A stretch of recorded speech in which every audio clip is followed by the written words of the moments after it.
Alright, I'm just going to, I'll just do two pieces. I left my notebook at home, so this is going to be off the top of my head here.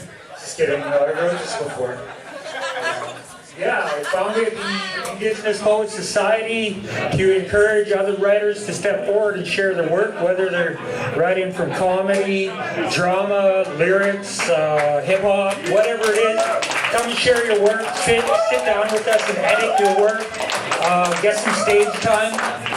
I guess this first piece that I'm going to do is called Humility. Okay, I want to talk to you all about humility.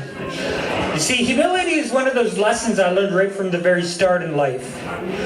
Let's talk about right now though. Like right now I make my career and I teach art to little kids. I love doing that job because they love unconditionally, and to me that's just so beautiful. You see, I love teaching art to little kids so much that I found out that 2 of them hadn't eaten in a couple days besides crackers and water. So I took it upon myself to paint my face like a clown, grab a snare drum, beat on it, and no particular beat at all, just so some kids could eat. And I marched all the way up and down 20th Street all day long, fundraising that money. And at one point, I wish someone would have done that for me. You see, I learned about humility right from the very start.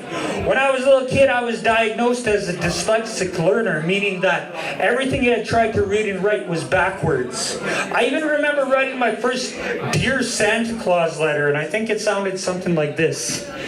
Dear Satan, all I want for Christmas is a real evil God. Because a real live dog probably would have made my childhood so much better. And you see, people always used to look at me funny. I guess that's why I kept my head down and I focused on my artwork. I missed out on a lot of social interactions during my elementary years, like recess, lunchtime, or after school. You see, I was a special education student. I had to read and write everything 3 times in a row before I could get it. I had to read and write everything 3 times in a row before I could get it. I had to read and write everything 3 times in a row before I could get it. You see, some of these memories I wish I didn't have when I was a kid. You see, like that first time I did a B&E, I was just about 6 years old. While my friends were with me, they were focused on the gold and the wealth. You see, I was focused on the food on the shelves. I was doing my own rendition of my own little Robin Hood. You see, I was just not too up to no good. I was just doing my best just to feed myself. You see, some of these memories I wish I didn't have. You see, I went to a small,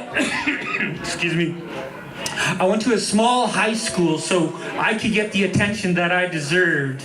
I played intramural basketball at lunchtime to take me off of the lonely stairwells or the library where my nose was buried in poetry. You see, I wore hand-me-down clothing until I knew I could work for myself. And then I became the master of my own destiny. Unfortunately, I couldn't dictate who stayed alive and who stayed next to me. And most of these holidays, I just wish I had a mom who was at home missing me. You see, some of these memories I wish I didn't have. And I worked really hard all the way up until I finally got to university. One job was working in construction, and when I got to university, the other job was working in a molecular genetics laboratory, until one day poetry found me. Now you see, I find myself surrounded by new friends all the time, and I continue to make new friends all the time. And I've been celebrated for my words more times than I can keep track of. And I think I may continue to do so because I've always done regardless of what fucking people think of me. And this is my humility.